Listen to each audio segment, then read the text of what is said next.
نحمده ونصلي على رسوله الكريم أما بعد فأعوذ بالله من الشيطان الرجيم بسم الله الرحمن الرحيم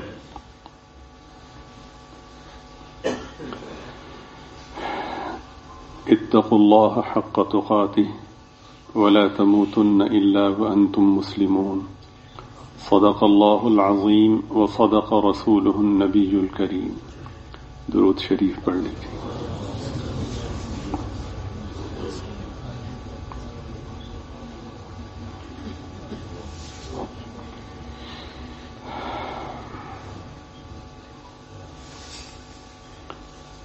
بہت سے احباب نے دعاؤں کے لیے کہا ہے،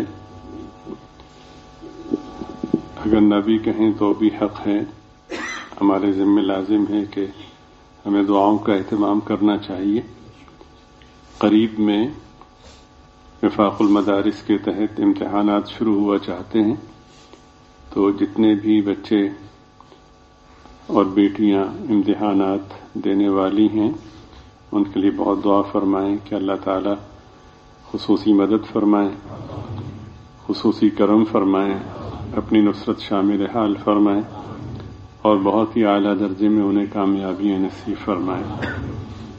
اور شعبہ حفظ میں بعض جگہوں میں امتحانات ہو چکے ہیں، تو جن بچوں نے امتحانات دیے ہیں اللہ تعالیٰ انہیں بھی بہت ہی اعلیٰ درجے میں کامیابی سے ہمکنار فرمائے۔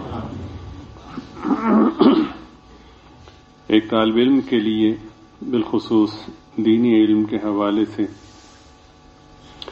علم کے طالب کے لیے جو صفات مطلوب ہیں اللہ تعالیٰ ان سب کو وہ نصیب فرمائے۔ اور ظاہر ہے کہ جو شخص دین میں جتنا آگے بڑھتا ہے یا جس سے دین کی بڑی خدمت کا امکان ہوتا ہے، شیطان اس کو گمراہ کرنے کے لیے باقی لوگوں کے مقابلے میں زیادہ کوشش کرتا ہے۔ تو یہی طلبہ جب فارغ ہوں گے اور عالم بنیں گے تو اللہ تعالیٰ کے نظام کے تحت یہی دین کے محافظ کہلائیں گے۔ اگر محافظ اپنے ایمان کے حوالے سے اور اپنی اقدار اور بنیادوں کے حوالے سے مضبوط ہو تو وہ جس عمارت کی حفاظت کر رہے ہوتے ہیں اس کو کوئی نقصان نہیں پہنچا سکتا۔ تو شیطان کی یہ کوشش ہوتی ہے کہ ان کو اپنے پھندے میں، اپنے دام میں وہ پھنسائے۔ ماضی میں اس کی بہت سی مثالیں ملتی ہیں کہ بہت سے دین کے حاصل کرنے والے شیطان کے ہتھے چڑھے اور پھر دین کو دنیا داروں سے یا بے دینوں سے یا دین دشمنوں سے اتنا نقصان نہیں پہنچا جتنا شیطان کے دام میں پھنسنے کے بعد ان لوگوں سے پہنچا کہ جو اہل علم کے صف میں شامل تھے۔ تو بہت دعاؤں کی ضرورت ہے۔ کسی عام شخص کو کوئی دشمن ملک خرید لے، اس سے ملک کو کیا نقصان پہنچ سکتا ہے؟ کسی جرنیل کو خرید لے تو اس سے جو نقصان پہنچ سکتا ہے وہ ناقابل تلافی ہوتا ہے۔ تو جیسا کہ عرض کیا گیا کہ ایک نظام کے تحت یہی اللہ تعالیٰ کے دین کے محافظ ہیں۔ آپ گاہے گاہے سنتے رہتے ہیں کہ ایک اللہ کی قدرت ہے اور ایک اللہ کی سنت ہے۔ قدرت تو یہ ہے کہ وہ بغیر سبب کے، بغیر اسباب کے، بغیر وجہ کے کسی بھی چیز کو پیدا فرمائے اور کسی بھی صورت کو ظاہر فرمائے، انہیں اختیار ہے۔ لیکن انہوں نے اس کائنات کو اور جس نظام میں ہم رہتے ہیں اس نظام کو اپنی سنت کے ساتھ منسلک فرمایا ہے، اور اس طرح سے منسلک فرمایا ہے کہ جیسا کہ اب یہ طے شدہ ہے کہ ایسا ہی ہوگا جیسا کہ اللہ کی سنت ہے، اس کے علاوہ نہیں ہوگا۔ یعنی اللہ تعالیٰ اپنے دین کی حفاظت بغیر کسی فرد کے بھی کر سکتے ہیں اور 100% کر سکتے ہیں، لیکن انہوں نے نظام یہ بنایا ہے کہ افراد اس کے لیے استعمال ہوں گے اور وہ بہت ہی خوش نصیب ہوں گے۔ جی وَعَلَّمَ آدَمَ الْأَسْمَاءَ كُلَّهَا، تو یہ اسی سلسلۃ الذہب کی ایک کڑی ہوں گے جو قیامت تک باعث فخر ہے انسانیت کے لیے. جب فرشتوں نے کہا نا کہ اتجعل فیہا من یفسد فیہا ویسفک الدماء، اے اللہ آپ ایسی مخلوق کو پیدا فرمانے جا رہے ہیں جو فساد پھیلائے گی اور خون بہائے گی. وَنَحْنُ نُسَبِّحُ بِحَمْدِكَ وَنُقَدِّسُ لَكَ، ہم آپ کی تسبیح بیان کرتے ہیں اور آپ کی تقدیس بیان کرتے ہیں. تو آپ اس مخلوق کو پیدا فرما رہے ہیں. تو اللہ پاک نے فرمایا کہ انی اعلم ما لا تعلمون، میں جانتا ہوں، خوب جانتا ہوں وہ جو تم نہیں جانتے. حضرت مولانا مظفر حسین صاحب رحمۃ اللہ علیہ کے بارے میں، یا اس زمانے کے ہمارے اکابر کے بارے میں، ایک اللہ والے نے فرمایا کہ یہ اتنے بڑے ہیں کہ اگر صفات میں دیکھا جائے تو یہ فرشتوں سے بھی سبقت لے جا چکے ہیں. تو یہ پھر اللہ رب العزت یہ مقام عطا فرماتے ہیں. تو بہرحال یہ جو علوم دینیہ کا سلسلہ ہے، دیکھیے نا کہ اعتماد کی بھی انتہا ہوتی ہے. نبی پاک صلی اللہ علیہ وسلم تمام اہل ایمان سے محبت فرماتے ہیں اور بہت زیادہ محبت فرماتے ہیں. اتنی زیادہ محبت فرماتے ہیں کہ کوئی شخص اپنی ذات سے جو محبت کرتا ہے سرکار کی محبت تو اس سے بھی بڑی ہوئی ہے. اپنی ذات کی محبت کا اندازہ آپ اس سے کر سکتے ہیں کہ آدمی کو اپنی جان بہت پیاری ہوتی ہے. بہرحال وہ اپنی جان پہ آ کر کے وہ سمجھوتا کرتا ہے کہ بس بھائی. چنانچہ مجاہد کی جو شان ہے یا مجاہد کی جو عظمت ہے، اس کا ایک سبب یہ ہے کہ آدمی جس چیز کو ہمیشہ محفوظ رکھنا چاہتا ہے، مجاہد اس چیز کو اللہ کی رضا کے لیے اس کے راستے میں قربان کر دیتا ہے. چنانچہ اس کی شان کو اللہ تعالیٰ نے قرآن کریم میں کیسے بیان کیا، حالانکہ خالق اور مخلوق میں کوئی نسبت نہیں ہے.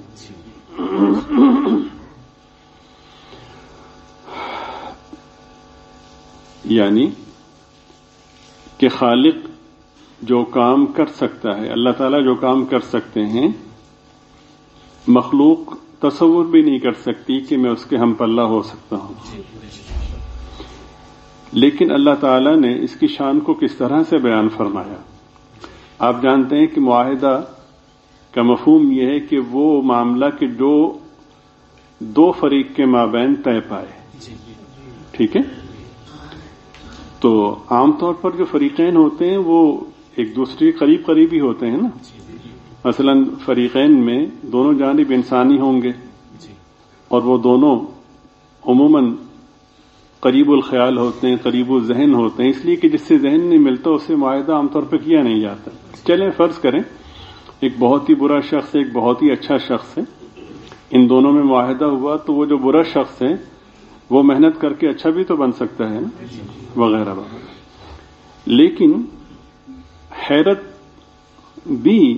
حیرت زدہ رہ جاتی ہے جب یہ دیکھتی ہے کہ ایک فریق اللہ ہے اور دوسرا فریق بندہ ہے.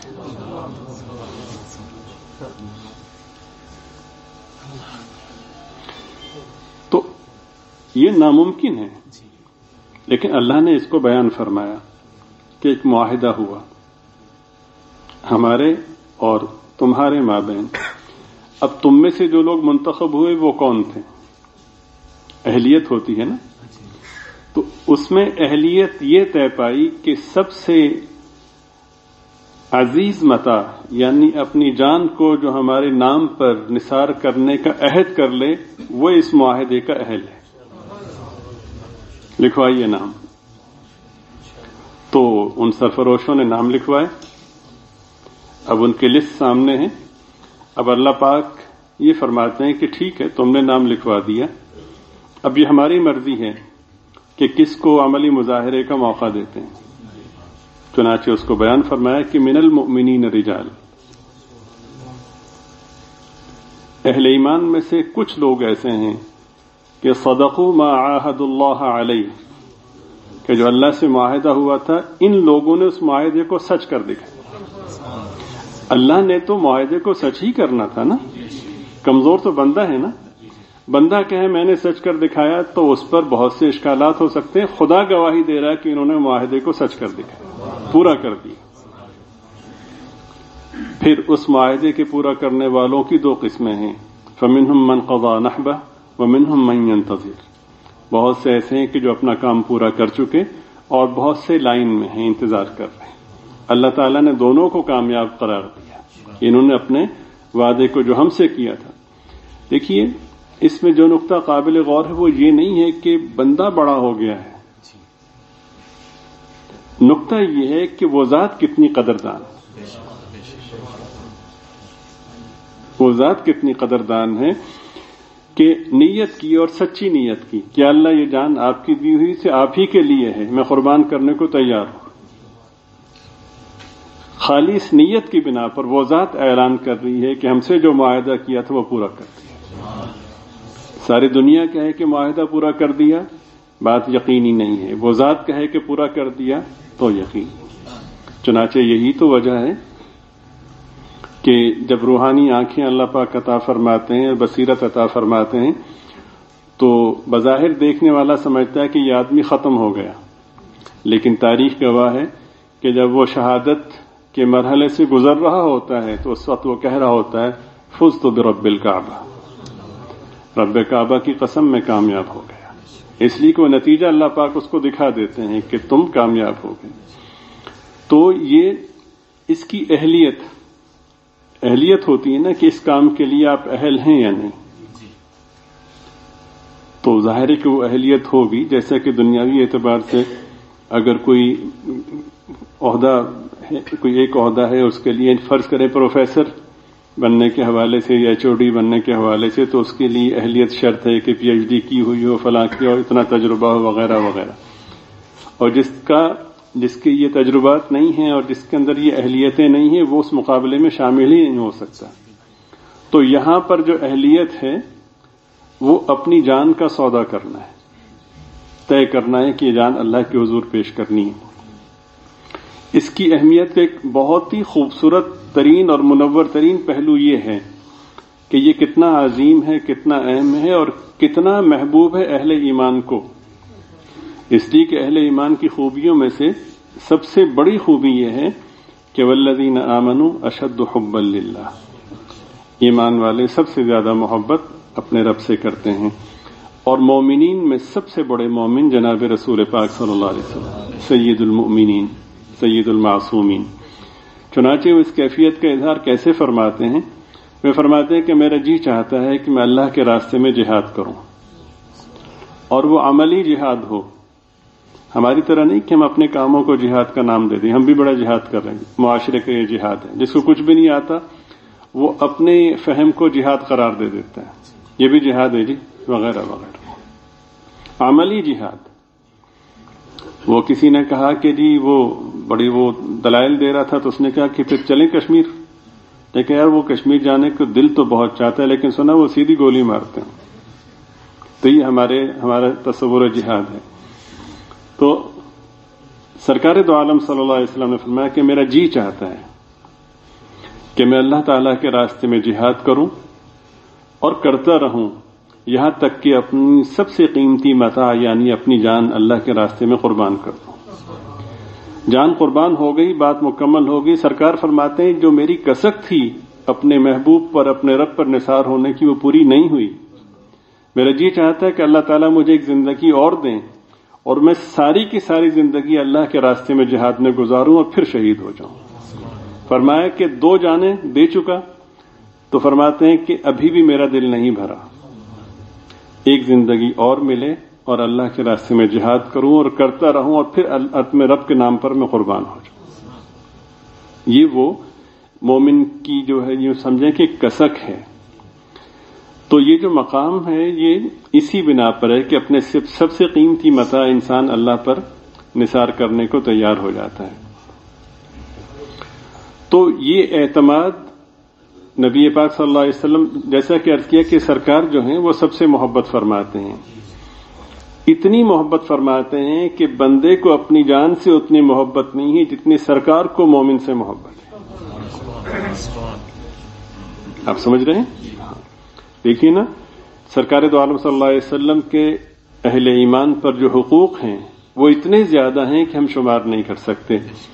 ان حقوق میں جہاں آپ سے محبت ہے، جہاں آپ کی اتباع ہے، وہاں ان حقوق میں سر فہرست درود پاک کا پڑھنا ہے. دیکھیں ہم اس کو عام لیتے ہیں تو یہ دیکھیں جو ذات ہم اپنی جان سے اتنی محبت نہیں کرتے جتنا سرکار ہم سے محبت کرتے ہیں، تو پھر ان کا اتنا حق تو بنتا ہے نا. اور پھر درود شریف کے پڑھنے پر جو فوائد ہیں وہ آپ کے سامنے ہیں، نہ پڑھنے پہ جو وبال ہے وہ آپ کے سامنے، اور خود سرکار کو بھی پسند ہے. چنانچہ ایک صحابی رضی اللہ تعالی عنہ نے بارگاہ اقدس میں عرض کیا کہ حضور، میں نے کچھ وقت دعاؤں کے لیے، اعمال صالحہ کے لیے مخصوص کیا ہوا ہے، تو میں چاہتا ہوں کہ اس میں سے کچھ حصہ درود شریف کے لیے مختص کر دوں.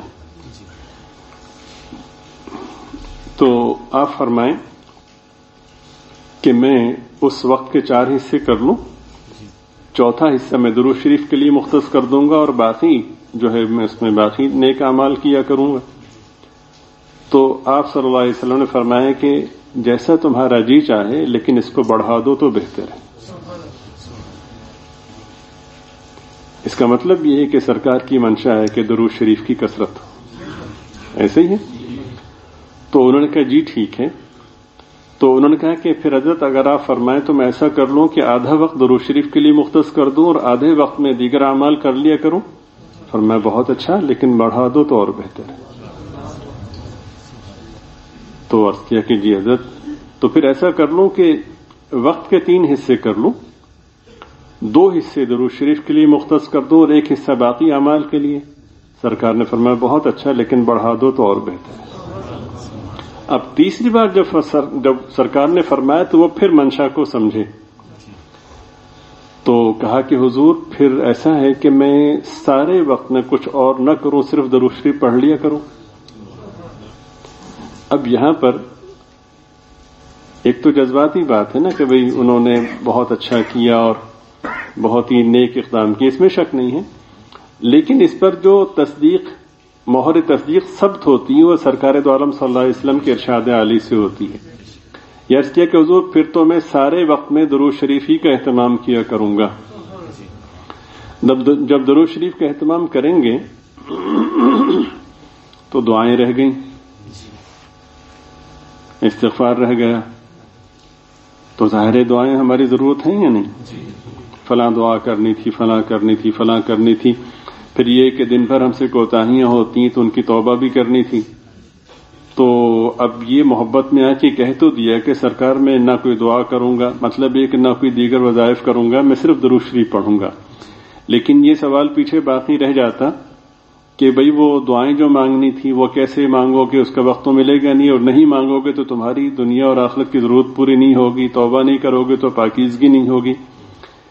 تو خود حضور پاک صلی اللہ علیہ وسلم نے جو جملہ ارشاد فرمایا وہ اس پر تحسین کا بھی ہے، اس پر اطمینان کا بھی ہے، اس کی تصدیق بھی ہے، اور ان کے ذہن میں جو ابھی تک سوال نہیں آیا تھا اس کا جواب بھی اس میں موجود ہے. چنانچہ انہوں نے عرض کیا کہ حضور پھر میں ایسا کرتا ہوں کہ سارے وقت کو درود شریف کے لیے مخصوص کر دیتا ہوں، صرف وہی پڑھا کروں گا. تو سرکار نے فرمایا کہ صلی اللہ علیہ وسلم اگر تم ایسا کرو گے تو تمہاری جتنی ضرورتیں ہیں اللہ تعالیٰ ساری کی ساری ضرورتوں کو مکمل فرمائیں گے، پورا فرمائیں گے. اور اگر تم ایسا کرو گے تو تمہارے جتنے گناہ ہیں اللہ تعالیٰ سارے کے سارے گناہوں کو معاف فرما دیں گے. اب اس میں 2 نقطے اور سمجھنے کے ہیں. بہت سے گناہ ایسے ہوتے ہیں کہ جنہیں ہم گناہ ہی نہیں سمجھتے. آج میں صلحہ کی مجلس میں بیٹھا ہوا تھا تو اس موقع پر یہ مضمون آیا کہ بعض اوقات ہم ایسے گناہوں میں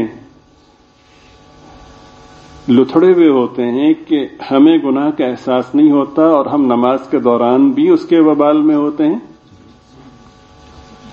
یہاں تک کہ اگر ہم بیت اللہ شریف کا طواف کر رہے ہیں تب بھی اس کا وبال مرتب ہو رہا ہوتا ہے، اور ہم سمجھ رہے ہوتے ہیں کہ ہم بہت نیک ہیں.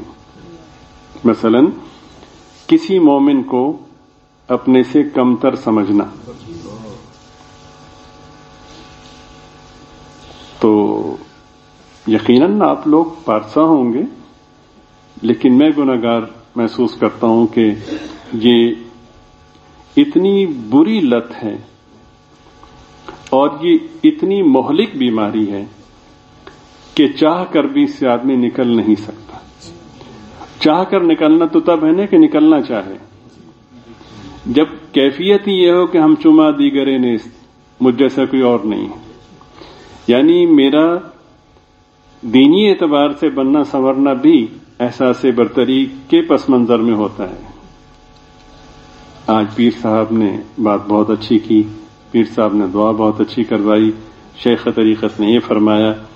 شیخ طریقت بھی یہی سوچ کر آ رہے ہیں کہ بھی بلے بلے واہ واہ ہو جائے، اور شیخ طریقت نے ایک چیز طے کر لی کہ میں برتر ہوں اور یہ سب ماتحت ہیں، سب پابند ہیں، سب برے ہیں وغیرہ وغیرہ. تو پوری مجلس ذکر اس طرح ہوئی کہ آنے والے تو اپنی سوچ میں اور اپنے آپ کو چھوٹا سمجھ کر کے آئے تو ان کے درجات بلند ہوتے گئے، اور پیر صاحب یہ سوچ کر کہ میں سب سے افضل و برتر ہوں، مسلسل ذکر کے دوران بھی اسی وبال اور اسی گناہ کے بوجھ تلے دبتے چلے گئے. میں نے خطبہ دیا، میں نے بیان کیا، میں نے جمعہ پڑھایا، میں نے نماز پڑھائی، نماز کی نیت باندھی. تصور میں ہے کہ پیچھے 10 آدمی پینٹ شرٹ والے ہیں، 10 داڑھی منڈے ہیں، یہ سب فاسق و فاجر ہیں. پوری نماز میں اس کا وبال مجھ پہ پڑتا رہا. اب یہ گناہ ایسا ہے کہ اس کو ہم گناہ ہی نہیں سمجھتے. جب گناہ نہیں سمجھتے تو ہم اس کا علاج کیا کریں گے؟ اور یہ عجیب گناہ ہے کہ اس گناہ کے دفاع کے لیے ہمارے پاس دلائل ہوتے ہیں. مثلا کہ اس آدمی کو میں نے سلام میں پہل نہیں کرنی. ایک تو دنیا داری ہے نا، بھئی آپ نے اس کو سلام نہیں کیا، میں کیوں سلام کراں؟ وہ مجھ سے چھوٹا ہے، یا وہ ان پڑھ ہے، یا ہمارا ملازم ہے وغیرہ وغیرہ. ایسا ہوتا ہے نا. یہ جہالت میں تو یہ بات سمجھ میں آتی ہے کہ یہ غلطی ہوتی ہے. افسوس یہ ہے کہ دائرہ علم میں یہ غلطی ہوتی ہے، اور اس غلطی کو نہ صرف یہ کہ درست سمجھا جاتا ہے بلکہ باعث ثواب سمجھا جاتا ہے. یعنی اچھا مطلب یہ کہ میں عالم ہو کر کے میں سلام کروں، میں پیر طریقت ہو کے میں سلام کروں، شیخ طریقت ہو کے میں مرید کے جوتے سیدھے کروں. توبہ توبہ، عذاب نہ آ جائے. یہ ہمارا تصور ہے نا. حجت الاسلام، حجت اللہ فی الارض، قاسم العلوم والخیرات، حضرت اقدس حضرت نانوتوی نور اللہ مرقدہ مسجد میں تشریف لائے تو جوتے اتار کے جب اندر داخل ہوئے تو ایک آدمی نے حضرت کے جوتے ادباً اٹھا لیے. تو حضرت نے دیکھا، وہ ذرا سا آگے کو ہوا تو حضرت نے اس کے جوتے اٹھا لیے. ہاں جی، دیوبندیوں کہاں کھڑے ہو؟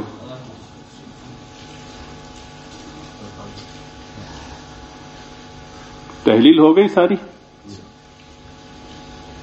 کیا سوچ سکتے ہو؟ جامعہ فاروقیہ کے ناظم تھے، ابھی بھی حیات ہیں، اللہ تعالیٰ عافیت کے ساتھ ان کی زندگی میں برکت دے. مولانا یوسف خان صاحب کشمیر کے تھے. جب میں وہاں پڑھتا تھا تو رات کو وہ خود اپنے ہاتھ سے طلباء کے واش روم صاف کیا کرتے تھے. ٹھیک ہے نا. تو حضرت نے جوتے اٹھائے تو اس کے تو پاؤں تلے زمین نکل گئی کہ حضرت یہ کیا کر رہے ہیں. حضرت نے اس سے بڑی محبت سے پوچھا، خوشطبعی حضرت میں غالب اس وقت آئی کہ فرمایا بھائی یہ میرے جوتے اٹھانے پر تم پریشان کیوں؟ توبہ توبہ. فرماتے اگر گناہ ہے تو پھر تم نے بھی گناہ کیا، اور اگر جوتے اٹھانا ثواب ہے تو پھر مجھے کیوں محروم کرتے ہو؟ ہم اول تو اٹھاتے ہی نہیں، کہ اٹھائیں تو دائیں بائیں دیکھتے ہیں. دیکھیا پھر یہ تاثر دے رہے ہوتے ہیں کہ حضرت کا کتنا بلند اخلاق ہے، یعنی اچھا کام کر کے بھی ثواب سے محروم رہے. اتنی بیماریاں. اور پھر عجیب بات ہے کہ پھر وہ جو ہاسپٹل بنائے تھے بیماریوں کی تشخیص کے لیے، وہ تجارت گاہیں بن گئیں.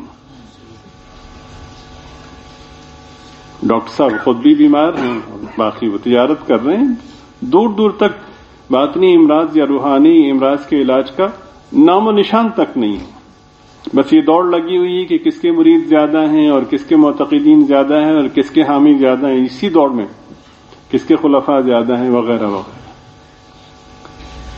تو ایک صاحب دل فرمانے لگے کہ لاکھوں مریدین کے چکر میں ہو، کیا جواب دے سکو گے؟ حضرت مولانا تقی عثمانی صاحب دامت برکاتہم کے والد محترم حضرت مولانا مفتی محمد شفیع صاحب رحمۃ اللہ علیہ کے پاس کچھ لوگ غالباً اخیر عمر کا یہ واقعہ ہے، بیعت ہونے کے لیے آئے. فرمایا بھائی پہلے ہی بہت ہو گئے ہیں، ان کو نہیں سنبھال پا رہا، کہیں اور ہو جاؤ.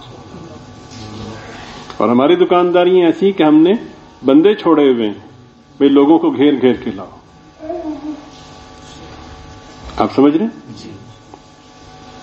تو یعنی ایک یہ تصور تھا نا کہ لوگوں کی جوتیاں سیدھی کرنا. ہم اتنے بیمار ہو گئے ہیں کہ اس میں بھی کبر کو لے آتے ہیں. لوگ دیکھیں یار کتنا عاجز ہے. اس خیر میں بھی ہم خیر سے محروم ہو گئے، اس خیر کی شباہت میں بھی ہم خیر سے محروم ہو گئے. تو وہ نفس مزید موٹا ہوا. ہماری بہت بڑی بدنصیبی ہے کہ ہم بعض ایسے مہلک، میں نے عرض کیا نا کہ سارے ذاکرین یہ سوچ کر کے آئے کہ بڑی خانقاہ ہے، بڑی نسبت والی جگہ ہے، حضرت کا سلسلہ ہے اور ہم بہت گناہگار ہیں، تو ہم جائیں گے دل کا زنگ دھل جائے گا. ٹھیک، اچھا وہ ذکر کرتے رہے اور اپنا دل کا زنگ دھوتے رہے.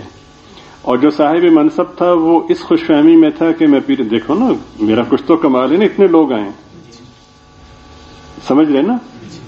تو وہ اسی اس میں مارا گیا.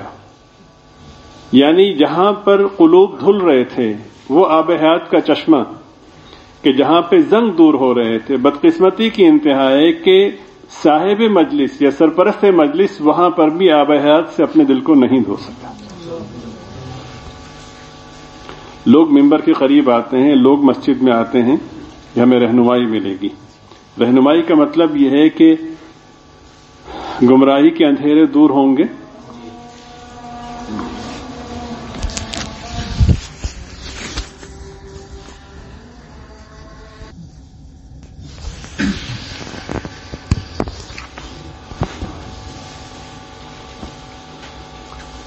تو مسجد میں ممبر کے پاس اس لیے بیٹھتے ہیں کہ یہ ممبر رسول ہے صلی اللہ علیہ وسلم. تو مجھے یہاں سے وہی روشنی ملے گی جو سرکار دو عالم صلی اللہ علیہ وسلم سے ملا کرتی تھی، اور اسی کا تسلسل ہے. تو اور وہاں پہ جو بیٹھنے والا ہے وہ اس کو بھول گیا کہ میرے آقا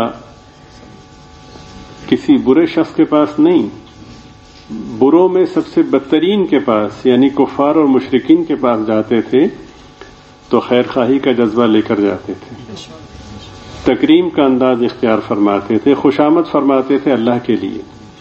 اور میری کتنی بڑی بدنصیبی ہے کہ میرے مخاطب اہل ایمان ہیں، نہ میں ان کے لیے خیر خواہی کا جذبہ رکھ پا رہا ہوں اور نہ ہی میرے پاس تکریم کے لیے کچھ ہے.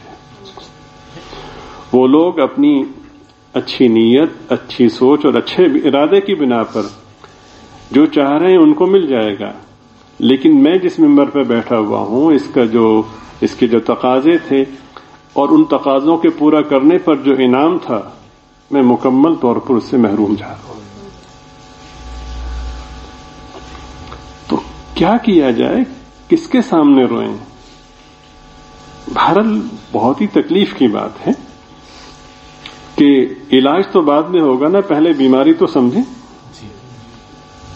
یعنی جیسا کہ کمشنرز کے ہاں یہ جو نظام ہے ان کے ہاں ہے نا کہ عوام کو گھٹیا سمجھنا ہے، نوکر سمجھنا ہے. اب باقاعدہ باضابطہ دینداروں کے ہاں بھی ایسا ہی سلسلہ چل پڑا ہے، لوگوں کو چھوٹا سمجھنا ہے، گھٹیا سمجھنا. تو میں یہ عرض کر رہا تھا کہ سرکار دو عالم صلی اللہ علیہ وسلم کو ہر مومن سے اتنی محبت ہے. ٹھیک ہے، اب مومنین کی بہت سی اقسام ہیں مصروفیات کے حوالے سے. کوئی تاجر ہے، کوئی کاشتکار ہے، کوئی دیگر مشاغل میں مصروف ہے آج کے زمانے میں، کوئی آئی ٹی ایکسپرٹ ہے، کوئی انجینئر ہے، کوئی پائلٹ ہے، وغیرہ وغیرہ. بہت اچھے اچھے لوگ ہیں، ان کی اچھائی کا کسی نے انکار نہیں کیا، اور ظاہر ہے کہ اچھائیاں تو ایک حقیقت ہے. لیکن ان میں سے کسی پر سرکار نے وہ اعتماد نہیں کیا جو عالم پر کیا ہے. آپ سمجھ رہے ہیں؟ کسی پر اعتماد نہیں کیا. درود شریف پڑھ لیجیے. ان اپنا دیکھو.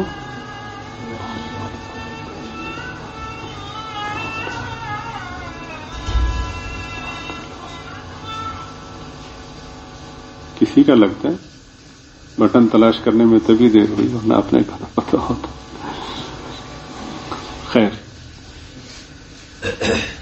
اب وہ کیا تھا دیکھیے نا، میرے گھر میں جو میری اہم ترین چیزیں ہیں میں ان پر انہیں ہی باخبر کروں گا جن پر مجھے بھروسہ ہوگا. بھئی وہ فلاں پلاٹ میں نے نہیں بتایا تھا، اس کی رجسٹری وہاں رکھی، فلاں سے اتنے پیسے لینے، فلاں زیور فلاں جگہ، اور کوشش کروں گا کوئی اور نہ سنے. اور یہ کاروبار ہے، یہ کاغذات ہیں، اور آپ نے فلاں کو اتنا دینا، فلاں سے اتنا لینا، اس کاروبار کو تم ہی میرے چشم و چراغ ہو، تم ہی لے کے چلو گے، وغیرہ وغیرہ. آپ سمجھ رہے ہیں نا؟ تو سرکار دو عالم صلی اللہ علیہ وسلم نے اسی طرح سے بہت ہی رازداری کے ساتھ اور بے انتہا اعتماد کے ساتھ فرمایا بھائی باقی سب بہت اچھے ہیں، انہیں اپنی جانوں سے جو محبت ہے ہمیں اس سے بڑھ کے ان سے محبت ہے، لیکن ہمارا جو روحانی سلسلہ ہے تم ہی ہمارے چشم و چراغ ہو، اس کو لے کر تمہیں چلنا ہے. یہ صرف علماء پہ بھروسہ کیا. العلماء ورثۃ الانبیاء. اور کتنی بڑی بد نصیبی ہے کہ ہمارے سرکار ہم پہ بھروسہ کریں اور ہم اس بھروسے پر پورا نہ اتریں. اس طرح تو اتر نہیں سکتے جیسا کہ حق ہے، لیکن اپنی بساط کے مطابق کم از کم رونا دھونا تو ہو نا. سارے فوجی بہادر تو نہیں ہوتے نا، لیکن وہ جو یونیفارم ہے وہ بزدلی کو چھپا دیتی ہے.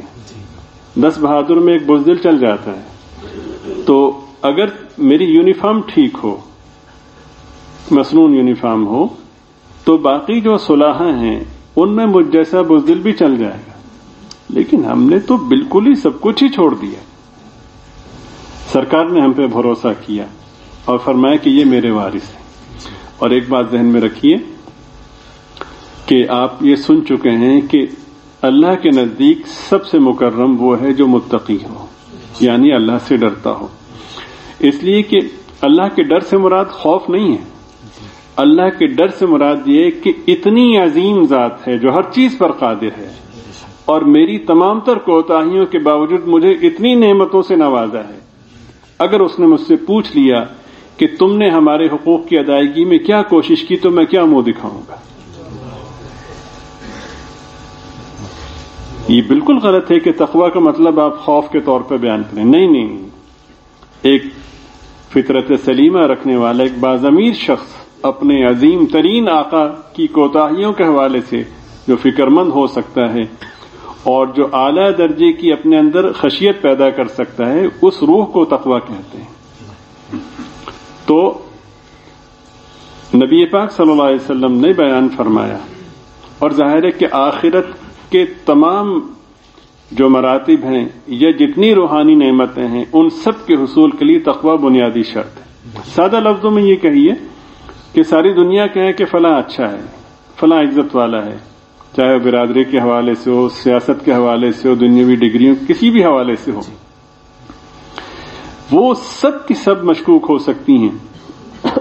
وہ اعزازات سارے کے سارے مشکوک ہو سکتے ہیں، لیکن جسے اللہ پاک فرمائے کہ اس کے لیے یہ اعزاز ہے وہ کبھی بھی مشکوک نہیں ہو سکتا، اور وہ ہمیشہ کے لیے ایک حقیقت بن گیا. تو اللہ پاک فرماتے ہیں کہ تم میں سب سے زیادہ عزت والا وہ ہے جس کو تقوی نصیب ہو. اور تقوی مفہوم ہے، یہ تقوی ثمر ہے خشیت کا. سمجھ رہے ہیں؟ اور سرکار فرماتے ہیں کہ میرے رب نے فرمایا کہ انما یخشى اللہ من عباده العلماء، اللہ کے بندوں میں حقیقی طور پر جنہیں خشیت نصیب ہوتی ہے یا جو تقوی حاصل کر سکتے ہیں وہ صرف علماء ہی حاصل کر سکتے ہیں. تو اسباب کے درجے میں جس نظام میں اللہ نے رکھا ہے قیامت تک یہ دین رہے گا، تو اس کے محافظ جو ہیں اللہ تعالیٰ نے بنائے ہیں وہ علماء ہیں. تو بات یہاں سے چلی تھی کہ یہ جو بچے جو امتحانات دے رہے ہیں اللہ تعالی نے اعلیٰ درجے میں کامیاب فرمائے، اگر یہ حسن نیت، اخلاص اور حسن عمل حاصل کر گئے تو پھر یہی انشاءاللہ ثم انشاءاللہ دین کی اس قلعے کی حفاظت کریں گے۔ جیسے بھی ہیں، ٹوٹے پھوٹے بھی ہیں، جو کچھ بھی ہے ایک علیحدہ موضوع ہے۔ اگر کلیے کو دیکھا جائے تو جب مولوی صاحب کو اپنی فکر کرنی چاہیے تو ہمیں بھی تو اپنی فکر کرنی چاہیے نا۔ ہم یہ تو کہہ رہے ہیں کہ مولوی صاحب کو بار بار جھنجھوڑ رہے ہیں کہ بھئی مولانا اپنی فکر کریں، لوگوں پہ تنقید نہ کریں، لوگوں پہ اعتراض نہ کریں، لوگوں کی برائیاں تلاش مت کریں، لوگوں کو گھٹیا مت سمجھیں۔ اس کا کیا مطلب ہے کہ پھر مولوی صاحب کو آپ گھٹیا سمجھیں؟ بھئی آپ پھر اس سے زیادہ پابند ہیں کہ آپ اپنا خیال کریں، ٹھیک ہے نا؟ اس سب کے باوجود وہ جیسے تیسے بھی ہیں، انہوں نے آج تک اپنی جو ذمہ داریاں ہیں ان ذمہ داریوں میں سے ایک ذمہ داری میں کبھی کوتاہی نہیں کی۔ آپ کرتے ہیں اور خوب کرتے ہیں، آپ ملازم ہیں، جو بھی ہیں خوب کرتے ہیں۔ مولوی صاحب نے اپنی کسی بھی مصروفیت کی بنا پر کبھی ہڑتال کر کے نماز کا امامت کا ناغہ نہیں کیا، ایسا ہے؟ تو یہ بھی تو ان کی جو محنت ہے یا ان کی محنتوں کا تسلسل ہے، پیش نظر رہنا چاہیے۔ میں گناہگار اس لیے کہتا ہوں کہ میں ان کے ساتھ بیٹھتا رہا ہوں۔ ایک دوست دوسرے دوست کو کہہ سکتا ہے، کہنا چاہیے، لیکن آپ نہیں کہہ سکتے۔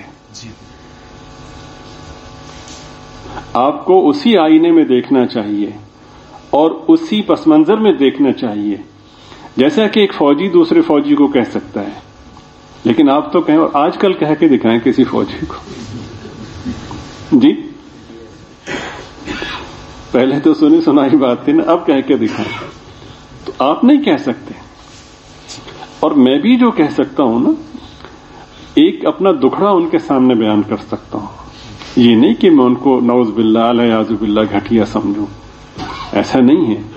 تو یہی ہے کہ بھائی ہم دونوں ایک ہی جگہ کے پڑھے ہوئے ہیں، ہمیں خیال کرنا چاہیے۔ وتواصوا بالحق، حق کی بات کی ایک دوسرے کو وصیت کرنا۔ تو بہرحال یہ بچے جو ہیں خوش نصیب ہیں بچے اور ان کے والدین کہ جنہوں نے بچوں کو اس طرف متوجہ کیا۔